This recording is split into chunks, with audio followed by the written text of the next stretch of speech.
जय माता दी दोस्तों। हम आपको सुनाते हैं दुर्गा सप्तशती का दूसरा अध्याय, देवताओं के तेज से देवी का प्रादुर्भाव और महिषासुर की सेना का वध। इस प्रकार है दूसरा अध्याय। ओम मध्यम चरित्र के विष्णु ऋषि महालक्ष्मी देवता उष्णिक छंद शाकंभरी शक्ति दुर्गा बीज वायु तत्व और यजुर्वेद स्वरूप है। श्री महालक्ष्मी की प्रसन्नता के लिए मध्यम चरित्र के पाठ में इसका विनियोग है।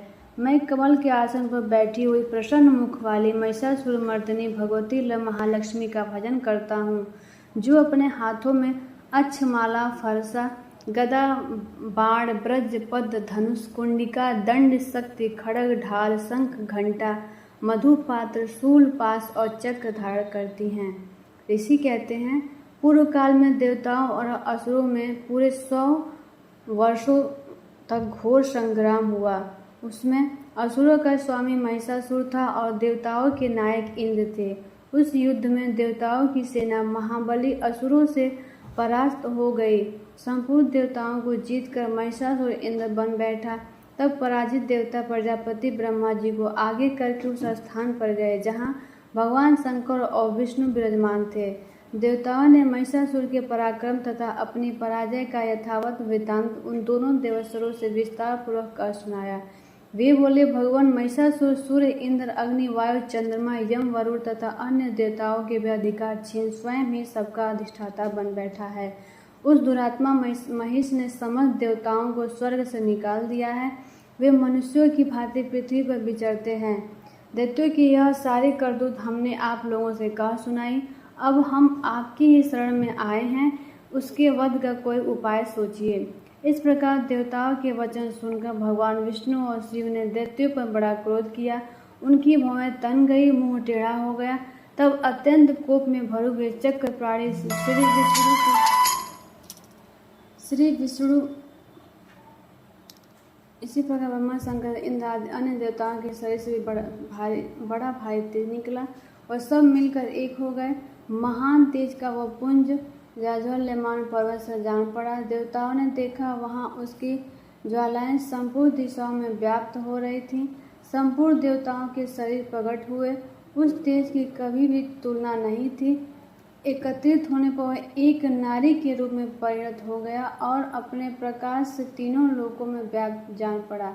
भगवान शंकर का जो तेज था, उससे उस देवी का मुख प्रकट हुआ। यमराज के तेज से उसके सिर में बाल निकल आए। श्री विष्णु भगवान के तेज से उसकी भुजाएं उत्पन्न हुई। चंद्रमा के तेज से दोनों स्तनों का और इंद्र के तेज से मध्य भाग का प्रादुर्भाव हुआ। वरुण के तेज से जंगा और पिंडली तथा पृथ्वी के तेज से नितंब भाग प्रकट हुआ। ब्रह्मा के तेज से दोनों चरण और सूर्य के तेज से उसकी अंगुलियां हुई। वसुओं के तेज से हाथी की अंगुलियां और कुबेर के तेज से नासिका प्रकट हुई। उस देवी के दांत प्रजापति के तेज से और तीनों नेत्र अग्नि के तेज से प्रकट हुए थे। उसकी भौहें संध्या के और कान वायु के तेज से उत्पन्न हुए थे। इसी प्रकार अन्य देवताओं के तेज से भी उस कल्याणमय देवी का प्रादुर्भाव हुआ। तदंतर समस्त देवताओं के तेज पुंज से प्रकट हुई देवी को देखकर महिषासुर के सताए हुए देवता बहुत प्रसन्न हुए। पिनाकधारी भगवान शंकर ने अपने शूल से एक शूल निकाल कर उन्हें दिया। फिर भगवान विष्णु ने भी अपने चक्र से चक्र उत्पन्न करके भगवती को अर्पण किया। वरुण ने भी शंख भेंट किया। अग्नि ने उन्हें शक्ति दी और वायु ने धनुष तथा बाण से भरे हुए 2 तरकस प्रदान किए। सहस्त्र नेत्रों वाले देवराज इंद्र ने अपने वज्र से वज्र उत्पन्न करके दिया और ऐरावत हाथी से उतारकर एक घंटा भी प्रदान किया। यमराज ने काल दंड से दंड, वरुण ने पास, प्रजापति ने स्फटिक कच्छ की माला तथा ब्रह्मा जी ने कमंडलू भेंट किया। सूर्य ने देवी के समस्त रोमकूपों में अपनी किरणों का तेज भर दिया। काल ने उन्हें चमकती हुई ढाल और तलवार दी। क्षीर समुद्र ने उज्ज्वल हार तथा कभी जीर्ण न होने वाले 2 दिव्य वस्त्र भेंट किए। साथ ही उन्होंने दिव्य चूड़ामणि, 2 कुंडल, कड़े, उज्ज्वल अर्धचंद्र, सब वायुओं के लिए केयूर, दोनों चरणों के लिए निर्मल नुपुर, गले की सुंदर हासली और अंगुलियों में पहनने के लिए रत्नों की बनी अंगूठियां भी दी। विश्वकर्मा ने उन्हें अत्यंत निर्मल फरसा भेंट किया। साथ ही अनेक प्रकार के अस्त्र और अभेद कवच दिए। इनके सिवा मस्तक और वक्ष स्थल पर धारण करने के लिए कभी न कुम्हलाने वाले कमलों की मालाएं दी। जलधि ने उन्हें सुंदर कमल का फूल भेंट किया। हिमालय ने सवारी के लिए सिंह तथा भांति भांति रत्न समर्पित किए। धनाध्यक्ष कुबेर ने मधु से भरा पान पात्र दिया तथा संपूर्ण नागों के राजा शेष ने इस पृथ्वी को धारण करते हैं उन्हें बहुमूल्य मणियों से विभूषित नागहार भेंट दिया। इसी प्रकार अन्य देवताओं ने भी आभूषण और अस्त्र शस्त्र देकर देवी का सम्मान किया। तत्पश्चात उन्होंने बारंबार अट्टहासपूर्वक उच्च स्वर से गर्जना की। उनके भयंकर नाद से संपूर्ण आकाश गूंज उठा। देवी का वह अत्यंत उच्च स्वर किया हुआ सिंहनाद की कहीं समा न सका। आकाश उसके सामने लघु प्रतीत होने लगा। उससे बड़े जोर की प्रतिध्वनि हुई जिससे संपूर्ण विश्व में हलचल मच गई और समुद्र कांप उठे। पृथ्वी डोलने लगी, समस्त पर्वत हिलने लगे। उस समय देवताओं ने अत्यंत प्रसन्नता के साथ सिंह वाहिनी भवानी से कहा, देवी तुम्हारी जय हो। साथ ही महर्षियों ने भक्तिभाव से विनम्र होकर उनका स्तवन किया। संपूर्ण त्रिलोकों के क्षोभग्रस्त दैत्य देवगण अपनी समस्त सेना को कवच आदि से सुसज्जित कर हाथों में हथियार ले सहसा उठकर खड़े हो गए।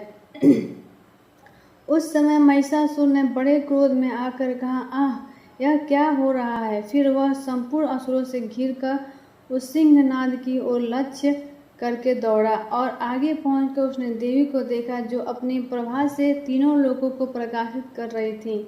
उनके चरणों के भार से पृथ्वी दबी जा रही थी। माथे के मुकुट से आकाश में रेखा से खींच रही थी तथा वे अपने धनुष की टंकार से सातों पातालों को क्षुब्ध किए देती थी।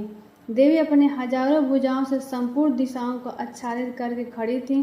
तदंतर उनके साथ दैत्यों का युद्ध छिड़ गया। नाना प्रकार के अस्त्र शस्त्रों के प्रहार से संपूर्ण दिशाएं उद्भासित होने लगी। चिछूर नामक महान असुर महिषासुर का सेनानायक था। वह देवी के साथ युद्ध करने लगा। अन्य दैत्यों की चतुरंगड़ी सेना साथ लेकर चामर भी लड़ने लगे। 60,000 रथियों के साथ आकर उदग्र नामक महादैत्य लोहा लिया।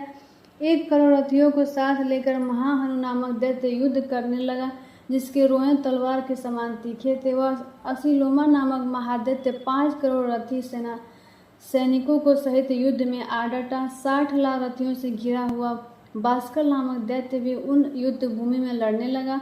पारिवारिक नामक राक्षस हाथी सवार और घुड़सवारों के अनेक दलों तथा 1 करोड़ रथियों की सेना लेकर युद्ध करने लगा। बिडाल नामक दैत्य 5 अरब रथियों से घिर कर लोहा लेने लगा। इनके अतिरिक्त और भी हजारों महादैत्य रथ, हाथी और घोड़ों की सेना साथ लेकर वहां देवी के साथ युद्ध करने लगे।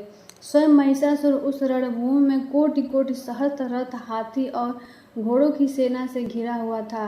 वे दैत्य देवी के साथ तोमर, भिंदीपाल, शक्ति, मूसल, खड़ग, परशु और पट्टिस आदि अस्त्र शस्त्रों का प्रहार करते हुए युद्ध कर रहे थे। कुछ दैत्यों ने उन पर शक्ति का प्रहार किया, कुछ लोगों ने पास फेंके तथा कुछ दूसरे दैत्यों ने खड़ग प्रहार करके देवी को मार डालने का उद्योग किया। देवी भी क्रोध में भरकर खेल खेल में ही अपने अस्त्र शस्त्रों की वर्षा करके दैत्यों को समस्त अस्त्र शस्त्र काट डाले। उनके मुख पर परिश्रम या थकावट का रंगमांच भी चिन्ह नहीं था। देवता और ऋषि उनकी स्तुति करते थे और भगवती परमेश्वरी दैत्यों के शरीर पर अस्त्र शस्त्रों की वर्षा करती थी। देवी का वाहन सिंह भी क्रोध में भरकर गर्दन के बालों को हिलाता हुआ असुरों की सेना में इस प्रकार विचरने लगा मानो वनों में दावानल फैल रहा हो। रणभूमि में दैत्यों के साथ युद्ध करते हुए अंबिका देवी ने जितने निस्वार छोड़े थे वे सभी तत्काल सैकड़ों हजारों गढ़ों के रूप में प्रकट हो गए और परशु, भिंदीपाल, खड़ग तथा पट्टिस आदि अस्त्रों द्वारा असुरों का सामना करने लगा। देवी की शक्ति से बढ़े हुए गढ़ असुरों का नाश करते हुए नगाड़ा और शंख आदि बाजा बजाने लगे।